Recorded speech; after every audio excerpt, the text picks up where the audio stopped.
Bonsoir à toutes et à tous, heureux de vous retrouver pour la tranche info en direct sur votre antenne Canal 10 Télévision, avec au programme de cette soirée Info 10, le journal local et régional qui sera suivi d'un focus, une heure de débrief sur l'actualité locale et nous reviendrons en fait sur une conférence débat autour de l'esclavage qui sera organisée demain et à cet effet je recevrai entre autres Laurence Nia Makaba. Une troisième partie politique, non pas ce soir puisque nous sommes mardi, donc Yves-Lise Boisset présentera effectivement une émission sociale où effectivement plusieurs acteurs viendront s'exprimer sur une thématique de société. Mais en attendant, place donc à l'actu.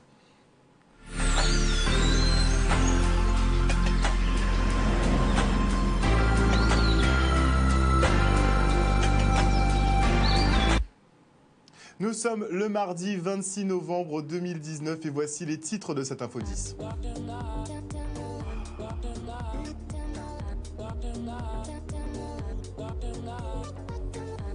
Nous reviendrons sur cette réunion des élus et acteurs économiques, effectivement autour de l'amendement visant à la création de zones de duty-free dans les villes portuaires. Et en fin d'édition, nous irons au e-sport du Gosier pour la 4e édition de la journée interétablissement One Life Ma Santé avant tout. Et qui plus est, ce soir, je recevrai entre autres Sébastien Lafont, qui est directeur de l'Office du tourisme de la Riviera du Levant. Et il est en compagnie de Franck Baptiste, qui lui est président de ce même Office du tourisme. Et on débute avec ce coup de gueule et ces images de harcèlement scolaire qui circulent sur les réseaux depuis ce matin. Une vidéo qui met en scène un groupe de jeunes qui intimident et frappent un jeune garçon. Un nouveau fait de violence qui n'a pas du tout été pris à la légère par l'académie. Les élèves ont été identifiés et la gendarmerie visiblement s'occupe de leur cas. 10 maisons de la rue Vatable à Pointe-à-Pitre ont été ravagées par un incendie ce midi. Aux alentours de 11 h, un feu débute dans une habitation en bois. 45 minutes plus tard, les pompiers sont dépêchés sur place. Ces derniers devront attendre une bonne heure avant de pouvoir intervenir.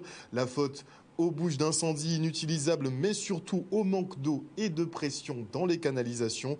Une situation ubuesque décriée par les riverains. Le reportage de Michel Depape.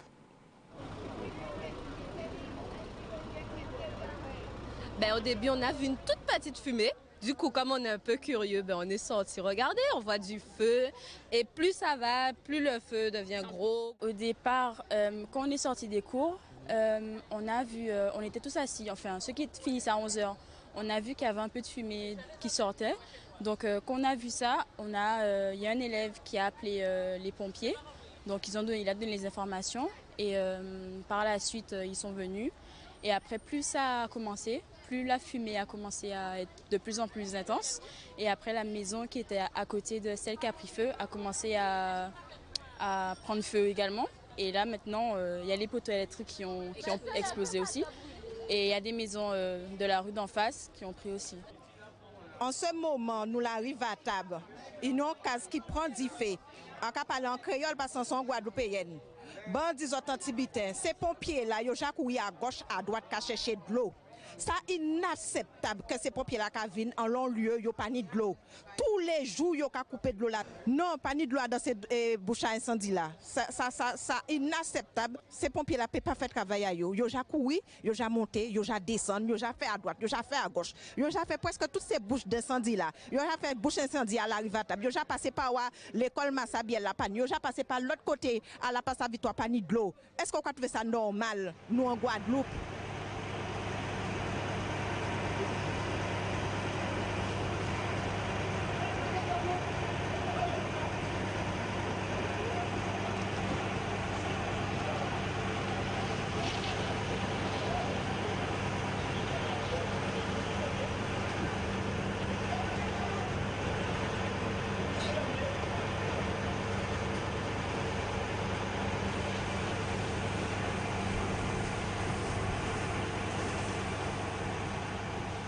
Encore une fois, nous les Pointois, nous sommes démunis.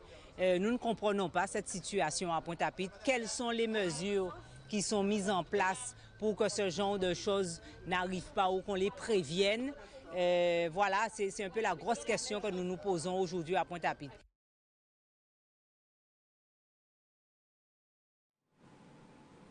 En tout cas, chapeau pour les soldats du feu qui, malgré tout, ont pu mener leur mission à bien. Et félicitations aussi aux jeunes du quartier qui leur ont prêté main forte.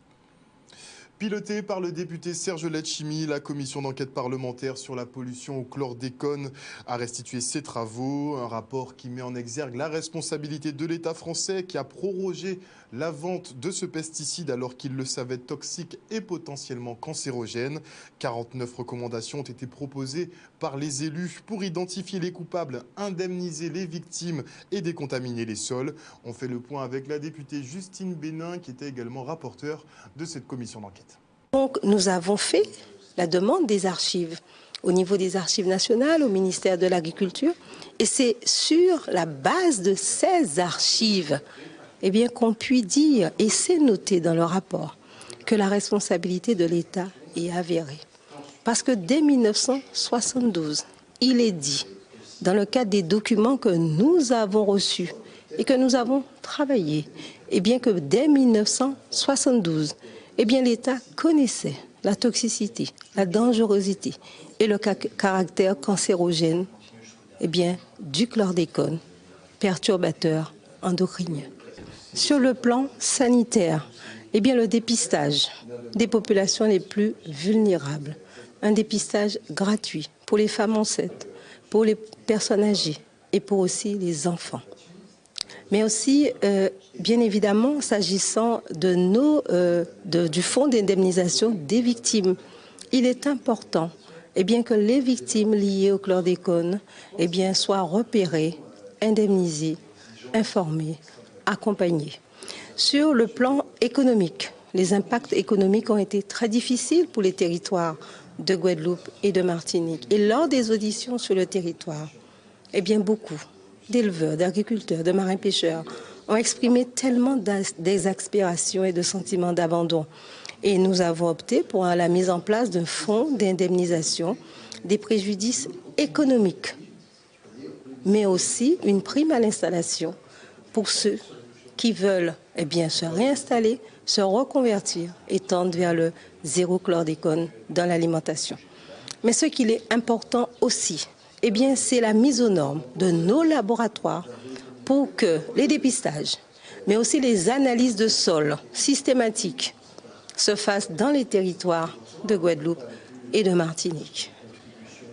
Et puis, bien évidemment, nous comptons sur la grande loi de programmation et d'orientation qui fixera le cadre législatif pour une sortie, j'espère, dans les 15-20 ans, du chlordécone dans nos territoires. Les villes portuaires de Guadeloupe seront bientôt des territoires de TIFRI. Fini la TVA, l'octroi de mer et les accises pour les touristes croisiéristes. De quoi redynamiser en théorie l'économie et enfin concurrencer nos voisins de la Caraïbe. Une bonne nouvelle débattue par les acteurs économiques et élus du département hier soir au centre culturel Réminé-Souta. Regardez.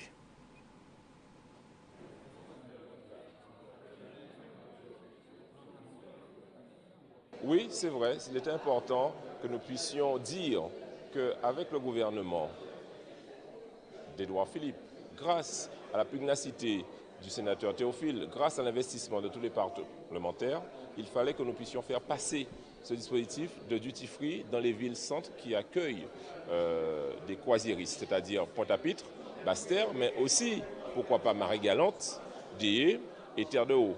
Qu'est-ce que cela veut dire ? Tous les touristes qui descendent de bateaux de croisière et qui descendront pour acheter du matériel ne paieront ni TVA, ni octroi de mer, ni droit d'accise sur les produits qu'ils vont acheter. C'est surtout une réelle opportunité pour toute la Guadeloupe. Quand on regarde bien cette opportunité, l'idée c'est de faire venir beaucoup plus de touristes. Parler à 1 million de touristes par exemple, parler de millions de touristes, c'est beaucoup de plus-value créée au centre-ville de Pointe-à-Pitre. Et donc créer de l'activité, créer de l'emploi et aussi des charges sociales et des impôts pour la Guadeloupe et pour la ville de Pointe-à-Pitre. Ça va permettre de pouvoir booster, si je puis m'exprimer ainsi, le chiffre d'affaires des commerçants de toute la ville, et toute la ville est concernée, Pointe-à-Pitre, Basse-Terre notamment, pour pouvoir avoir des possibilités d'augmentation de chiffre d'affaires, ce qui va créer de l'activité, créer de l'emploi et permettre un accueil du tourisme beaucoup plus adapté, avec des rues propres, avec aussi une sécurité et avec aussi des commerçants agréés. Il faudra des conditions pour pouvoir respecter les droits au duty-free. Elle existe ailleurs dans les territoires caribéens. Il fallait tout simplement nous mettre à niveau de la concurrence pour l'instant déloyale qui existait dans les autres pays caribéens. À Sainte-Martine, à Sainte-Lucie, aux Bahamas, il y a des territoires duty-free et souvent, pour l'instant, les touristes n'achètent pas chez nous parce que les produits sont trop chers. Donc, oui, pourquoi pas, les touristes venant aussi par avion, de pouvoir bénéficier de ce dispositif dans certaines boutiques agréées. Ce serait une bonne chose pour attirer encore plus de tourisme parce qu'aujourd'hui, nous sommes bien loin des 1 million de croisiéristes, etc., alors même que nous sommes une île, un archipel magnifique. Et maintenant, je reçois Sébastien Lafont, qui est directeur de l'Office du tourisme de la Riviera des îles de Guadeloupe. Vous savez qu'il voit un peu à la Carle, la communauté d'agglomération de la Riviera du Levant. Et il est en compagnie de Franck Baptiste, qui lui est président de ce même Office du tourisme. Bonsoir, messieurs. Bonsoir. Bonsoir. Donc, avant d'entamer effectivement notre sujet principal, qui est la journée des pros du tourisme, une petite question sur l'actualité. Que pensez-vous effectivement de ces zones duty-free? Est-ce que ce sera vraiment une opportunité en termes de développement touristique? Ça sera forcément une opportunité, ça générera nécessairement du trafic, du volume d'affaires pour les opérateurs. Reste à savoir qui en profitera, comment ça sera mis en œuvre. Clairement, ça c'est clairement une baisse de prix notamment pour les croisiéristes. Ça doit bénéficier à la consommation, reste à savoir dans quelle mesure.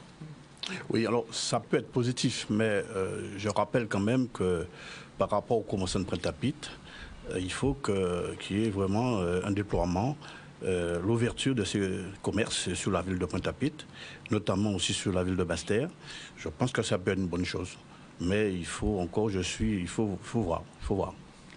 On est un petit peu sceptique comme vous. On attend effectivement de voir les résultats avant effectivement de célébrer cette nouvelle. En tout cas, vous vous occupez justement du tourisme sur la communauté d'agglomération de la Riviera du Levant. Quelle sera la politique justement de la Carle en termes de développement touristique? Oui, alors depuis la loi Notré mise en place par la Carle, le développement économique, c'est la priorité de la Carle. Je suis le 5e vice-président en charge de ce développement économique et touristique et parallèlement président de l'Office de tourisme. Avec les collègues, nous avons, avec le président précisément, on a mis en place quelque chose qui doit, je dirais, un déploiement convenable sur le territoire. Alors, nous aurons une journée qui, demain, on va en parler un petit peu, et précisément, qui mettra en place les acteurs économiques du territoire en place pour connaître un petit peu les institutions, leurs problématiques et précisément de mettre, si vous voulez, tout ce qui est l'articulation qui est autour de ces institutions. Alors techniquement, comment ça va se passer? Alors techniquement, c'est une rencontre qui s'adresse prioritairement aux acteurs touristiques de la Riviera, qu'ils soient hébergeurs, prestataires d'activités, opérateurs de services, restaurateurs, hôteliers. Tout type d'hébergeurs. On a un peu. Et les restaurateurs sont concernés aussi?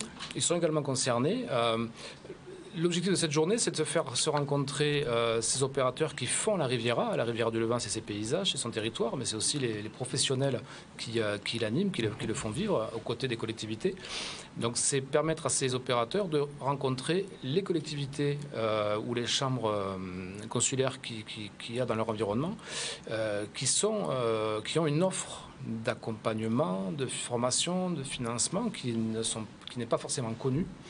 Donc l'objectif de la journée, c'est de faire se rencontrer tout ce monde-là qui fait le tourisme de notre territoire, amener de la connaissance, amener des opportunités en matière de formation, de financement pour le développement économique des opérateurs, et puis créer de la rencontre entre opérateurs.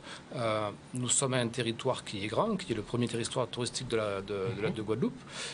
On se rend compte que des opérateurs de Saint-François ne connaissent pas certains opérateurs de Gosier et qu'ils ont tout intérêt à travailler ensemble pour créer des formules. C'est plutôt de la synergie, c'est pas de la mutualisation, c'est plutôt une synergie. C'est de la synergie, voilà. C'est la mise en réseau, c'est ça participe à l'affirmation de notre territoire d'expérience qui est la Riviera des îles de Guadeloupe. Aujourd'hui, c'est composé de Gosier, Sainte-Anne, Saint-François, la Désirade. L'ensemble, c'est la Riviera. Le visiteur, il est là pour séjourner et découvrir sur ce territoire d'expérience et au-delà sur la Guadeloupe. Donc à nous de créer le réseau et la synergie pour que l'offre se développe et qu'on aille éventuellement vers de nouvelles formules, de nouvelles idées de découverte. Donc vous ne voulez plus que les touristes soient un peu captifs, effectivement, uniquement par exemple sur le Gosier, qui a une grosse offre hôtelière et de résidence, comparativement peut-être à d'autres communes comme la Désirade qui en profitent un peu moins? Exactement, c'est faire sortir les gens des sentiers battus, des grands sites les plus connus de la territoire. La Guadeloupe a une richesse extraordinaire en matière de patrimoine mémoriel, patrimoine naturel. Aujourd'hui, pas forcément accessible aux visiteurs. À nous d'imaginer des choses pour que les gens sortent des grands classiques et s'aventurent. On a un taux de retour des visiteurs qui est assez important. Une fois qu'ils ont fait les grands sites, ils sont à la recherche d'autres choses. À nous de créer pour qu'ils aient envie de à nouveau revenir. En tout cas, le but, c'est que la Carle reste le premier territoire touristique en Guadeloupe. Non, c'est 48% des occupations au niveau des hôtels. Bon, je dis que nous sommes d'abord guadeloupéens. C'est vrai que c'est un territoire avec ces 4 communes qui a un label extraordinaire, mais pour optimiser effectivement ce territoire, nous essayons de faire le mieux que possible par rapport à nos acteurs économiques et surtout ne pas faire du tourisme uniquement balnéaire. Nous devons aussi instituer, je dirais, mettre en place les promotions de paysages des grands fonds, par exemple, les hauts plateaux de Saint-François. Et nous sommes les îles de la Riviera du Levant. Par conséquent, nous devons effectivement accentuer tout ce développement qui soit en harmonie avec ces 4 communes. C'est notre objectif d'aller dans ce sens-là. Riviera des îles de Guadeloupe, qui est votre marque, votre nouvelle marque? Notre nouvelle marque, c'est la Riviera des îles de Guadeloupe, parce que c'est sans concurrence avec le comité des îles de Guadeloupe. Nous sommes en harmonie. C'est complémentaire? C'est complémentaire et nous avons une convention effectivement de ce qui se passe au niveau du territoire. Mais nous défendons déjà notre territoire et les îles de Guadeloupe, le comité des îles de Guadeloupe défend la promotion des îles de Guadeloupe. Très bien. On va reprendre la date et l'heure justement de ce rendez-vous demain pour les pros du tourisme de la Riviera du Levant. Alors c'est demain à partir de 9h. Alors malheureusement c'est sur inscription, on a des capacités d'accueil limitées et aujourd'hui nous sommes complets. Mais c'est déjà un premier succès pour nous. L'idée c'est de renouveler cet événement chaque année. On adaptera les capacités d'accueil au succès à venir de l'événement. Vous êtes dépassé un peu par la demande en fait finalement. Oui, là, on est à 150 inscrits. On est assez satisfait de la chose. On espère aller au-delà. On a 1400. Aujourd'hui, l'Office de tourisme a identifié 1400 prestations touristiques sur le territoire, tout confondu. Donc on va dire qu'on est à 10%. Donc on a de la marge de progression. Une très grande marge de progression, mais qui sera comblée, je pense, assez rapidement, n'est-ce pas? Absolument. Merci beaucoup, messieurs, en tout cas, d'être venus sur ce plateau ce soir. Merci à vous. Merci. Et on fait un focus maintenant sur Sébastien Luissant, qui, lui, a obtenu le premier prix d'innovation 5.0 pour son entreprise MyDitech, qui est spécialisée dans les solutions numériques pour les agriculteurs, vu qu'il a baigné dans ce milieu. Regardez.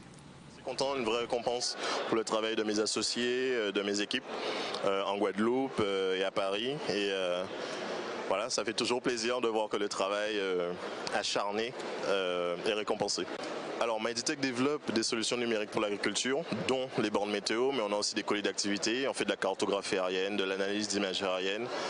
Donc, on développe en fait tout ce qui est possible en termes de numérique, même des plateformes et des applications pour simplifier le quotidien des agriculteurs. J'ai grandi dans le monde de l'agriculture, donc c'est quasiment mieux que d'y travailler. Donc ça fait de moi, j'ai 33 ans, ça fait 23 ans du coup d'expérience dans le domaine et j'ai pu identifier pas mal de difficultés, de complexités dans le monde agricole.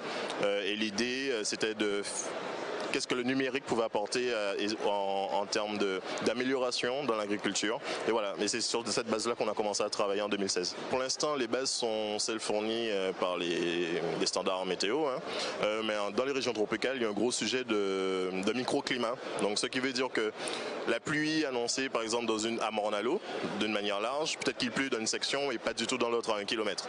Donc, l'idée, c'est que pour faire du conseil et faire de l'analyse avec exactitude. Il faut connaître exactement ce qui s'est passé dans une région bien précise. Donc c'est pour ça que nous déployons actuellement en Guadeloupe un réseau assez compact de bornes météo qui nous permet de faire une analyse très fine en fait de ce qui se passe sur le territoire. On est en Guadeloupe là actuellement, à très court terme, on va se déployer en Guyane, Mayotte et la Réunion et on va aller au Togo là prochainement dans les prochaines semaines. Voilà.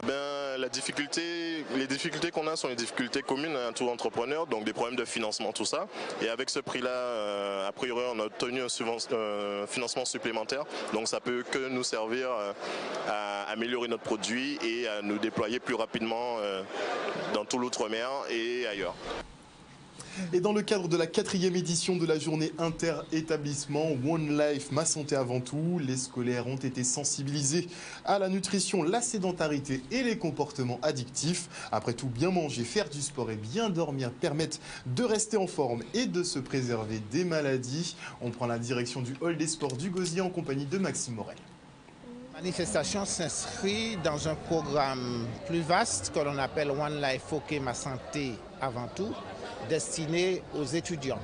C'est un programme de prévention et d'éducation à la santé qui vise à leur donner des clés pour mieux gérer leur santé.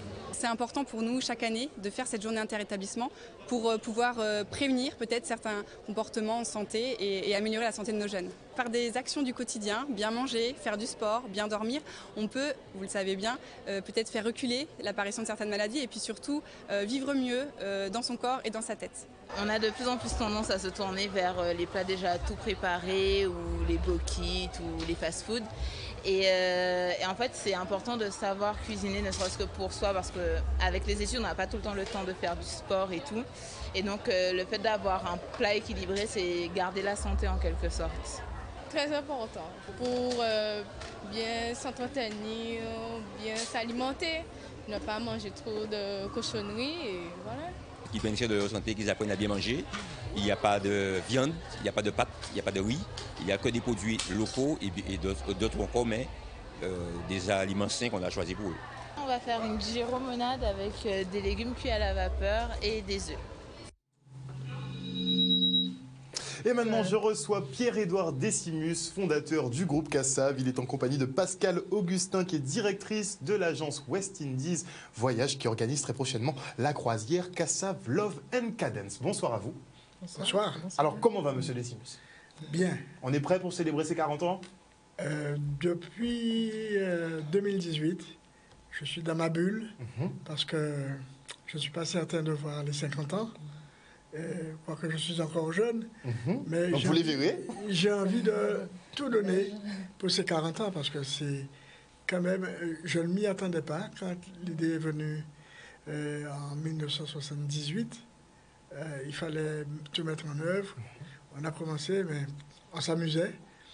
Maintenant, 40 ans après, quand je regarde le groupe sur scène, je me suis dit, bon, ce n'est que du bonheur. C'est quand même incroyable, 40 ans de carrière.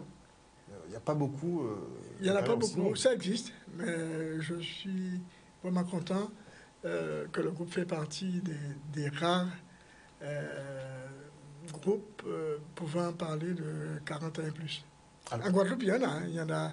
Le groupe jeunesse, c'est plus de 70 ans, c'est près de 75 ans, si ce n'est plus. Il y a Typical qui existe encore, il y a beaucoup de groupes. On a certains groupes, mais avec ce rayonnement international... C'est vrai que le rayonnement international est plus rare. Beaucoup plus rare. Beaucoup plus rare. Humilité, c'est bien. Alors, Madame Augustin, quand on vous parle de Cassav, qu'est-ce que ça vous fait? C'est notre jeunesse, hein. C'est toute une vie, c'est notre... C'est beaucoup de choses, hein. Beaucoup d'émotions. Vous avez bien dansé sur les sons du groupe? Ah oui, ça c'est sûr. C'est ma jeunesse, c'est un peu notre âge, hein. C'est 40 ans de musique, 40 ans de vie, nos études, plein de choses. Tous les gens de ma génération, je pense qu'ils se retrouvent dans le programme que j'ai sorti là, pour cette fameuse croisière 40 ans, en Cassav Love and Cadence, du premier album de M. Décimus. Et aussi, je remercie ce groupe Cassav qui m'a fait bien m'amuser de ma jeunesse, mais je leur remets aussi ce beau cadeau de faire une croisière, ce qu'ils n'avaient jamais fait. Et c'est un honneur pour moi. Donc ce sera une croisière musicale. Croisière musicale avec tout un tas d'artistes que M. Décimus a fait un super choix. Et je fais toujours confiance à un super choix de M. Décimus quand il fait des programmations musicales. Avec tout ça, il y aura une semaine où on ne va pas s'ennuyer. Pas Donc, seulement pendant toute une en semaine, on sera amusement, à mais bord avec aussi Kassav. en culture, en échange.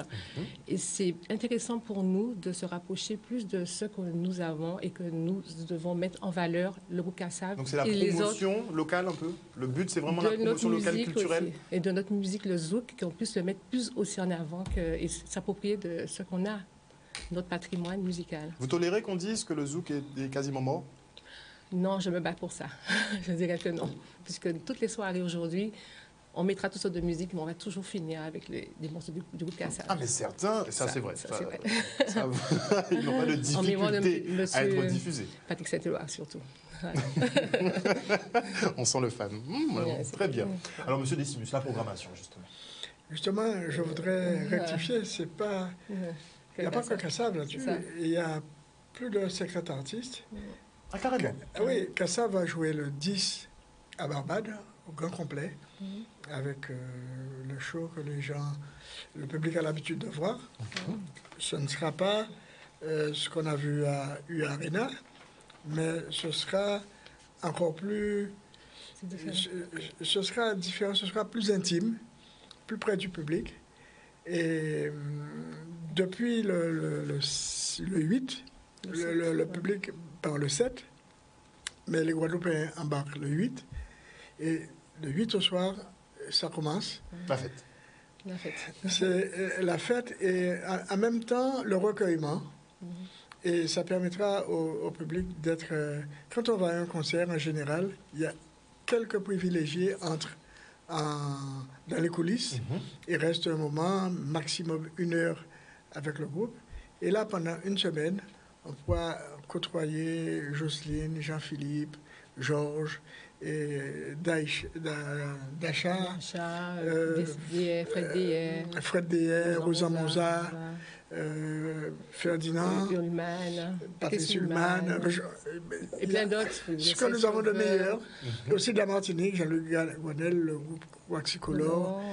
Clara Nugent de la Guyane. On n'a pas oublié la Guyane. On a essayé de regrouper, en fait, M. Décimus, un peu tout ce qui fait, nous, notre musique, l'Afrique, déjà. Les artistes d'Afrique, Sheila, la Guyane, un peu d'Haïti aussi. J'ai essayé de faire la Caraïbe, la musique Caraïbe, mais dans le Vraiment la diaspora qui sera sur ce bateau. Très bien. Voilà. Alors, mais en plus, il faut savoir qu'il y aura de la musique, on va s'amuser, mais on va comprendre. Il y aura une conférence qui va expliquer un petit peu la genèse de Kassav, comment ça a pu arriver. Il y aura une table ronde où on va expliquer ce qu'on attend avec comment on prévoit, comment on voit l'avenir. Et il y aura une exposition. C'est ce que j'ai vu, une exposition de disques anciens et rares, et même les costumes de scène. Il y aura des costumes. Alors, c'est vrai que sur le bateau, ça ne sera pas pratique d'exposer tout ça pour des questions d'assurance et tout. Mais on va les montrer. Les gens pourront les voir et on se sera expliqué. Et je pense que Jocelyne sera la maîtresse de cérémonie pour expliquer un certain nombre de choses. Parce que c'est une férue de photographie et de vidéo. Et elle a concocté des choses que moi-même qui vont me faire plaisir. J'ai vu quelques extraits, mais elle ne m'a pas tout dévoilé. Très bien. Et ce sera bien. Ce sera bien. Non, ce sera bien. On voit qu'il y a des masterclass aussi qui auront lieu. Voilà, il y aura des masterclass avec Andy Narel, Janicette McPherson, que j'ai eu l'occasion de faire venir en Guadeloupe. Et on va présenter alors avec eux le Café Creole Groove, qui viendra très rapidement, je pense, pour faire le tour du monde. Alors, le public va à Marie-Galante, au Terre du Blues, qui fait la suite au Festival Creole Blues. Mais le Café Creole Groove va vers le public à travers le monde. On a déjà fait Paris, Marseille, un certain nombre de villes. Et là, ce sont les prémices pour aller faire l'Europe, le Canada, Boston, l'Amérique, l'Australie.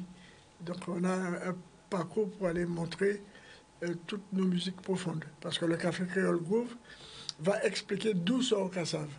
Les musiques traditionnelles profondes qui ont alimenté, qui continuent à alimenter la création guadeloupéenne.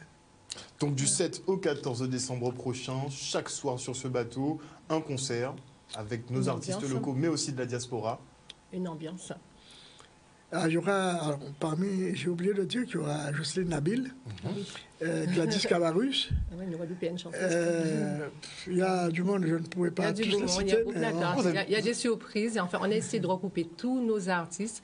Effectivement, on ne pouvait pas prendre tout le monde. Et donc, on verra si ça marche vraiment bien. On va essayer de revoir. Là, on va refaire peut-être, on ne sait pas. Alors, comment on participe? Est-ce qu'il reste encore des places, effectivement? Malheureusement, non. Ça a été c'est un grand succès au niveau de la vente. Il me reste peut-être quelques cabines au départ de la Martinique. Mais le départ de Guadeloupe, c'est saturé. D'accord. Donc, il faudrait prendre un vol pour la Martinique. C'est faisable. Ça faufiler. Il faut faufiler rapidement. Il y a encore quelques places au départ de la Martinique. Je pense qu'il faut préciser qu'il y a aussi d'autres croisiéristes qui sont sur le bateau, qui n'ont peut-être pas entendu qu'il y a une croisière organisée par West Indies, mais ces personnes n'ont pas été oubliées.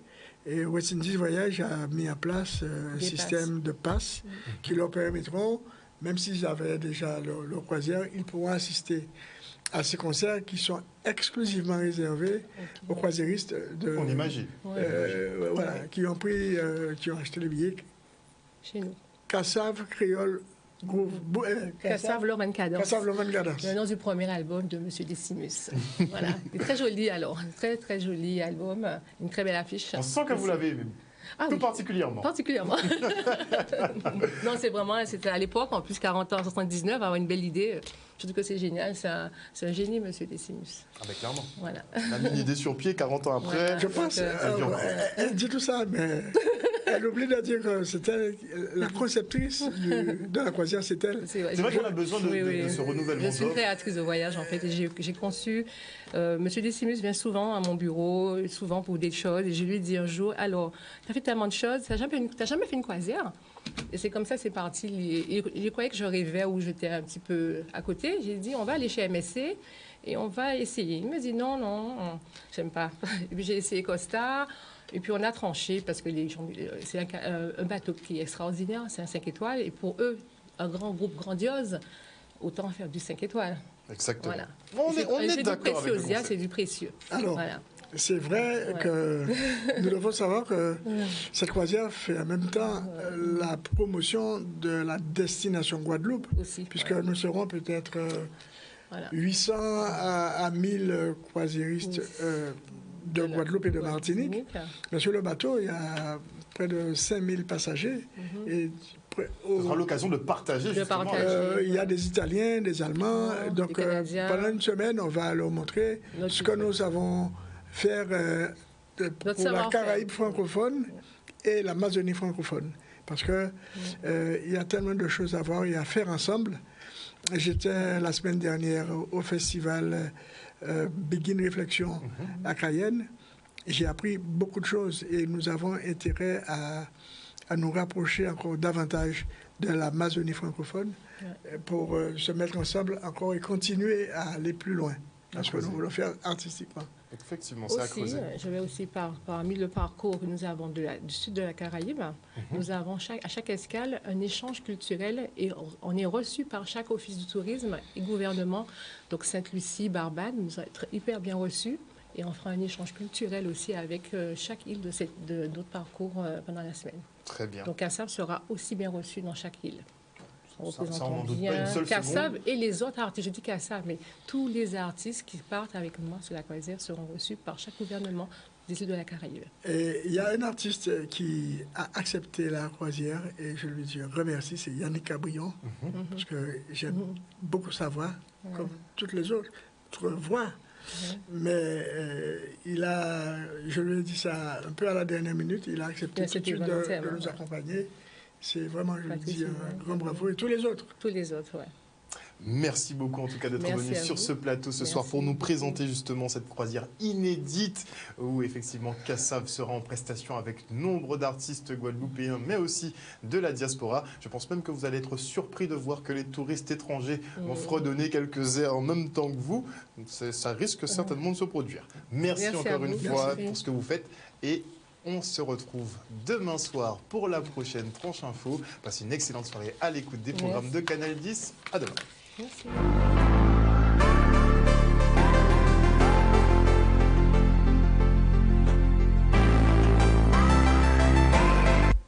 Et à venir dans la Tranche Info sur Canal 10, c'est bien le Focus, 1 heure de décryptage de l'actualité locale. Et nous parlerons notamment de l'organisation d'une conférence débat autour de l'esclavage, notamment de l'appellation esclave. Ce sera avec Laurence Ni à Merkaba. Mais avant cela, je dis bonsoir à Fabien Nebo, bonsoir à Maggie Delaney, à Suzy Mariès, bonsoir aussi à Alex Placide, à Bijouard, bonsoir Tati, Véronique, j'espère que tu vas bien. Bonsoir à France-Lise Quilin, bonsoir à Amandine Soleil et à qui d'autre. Bonsoir à Morgane Mine, bisous chouchou. On se retrouve après la coupure pub.